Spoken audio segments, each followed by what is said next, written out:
Got another strange one. It's intermittently working here.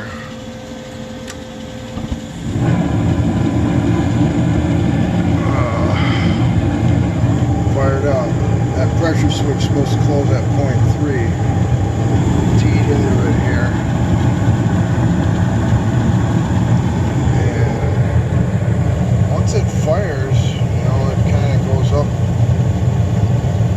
pretty good. But it's still bouncing around. It's still dropping down around that closing number of 0.3. And that should not be happening. I'm going to shut the flames off to show you what it moves when the vent pipe is disconnected. It should go right up to 0.7 or 8 with the exhaust pipe off.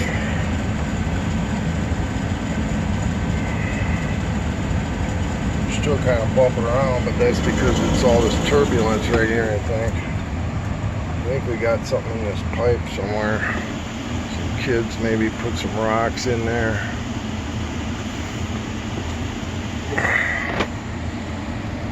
I've been here for I don't know how long, but way too long. And I finally figured out what the problem was. I was just getting ready to pull the inducer off to dump out what little bit of water might be in there, and I pulled 2 screws off of it, and I went up to pull that one, and it wasn't even in there. So the guy that was here doing a tune-up in the fall, for some reason pulled that screw and didn't put it back in. It was laying down here. Hooked my manometer back up, and I'm holding 0.5 steady,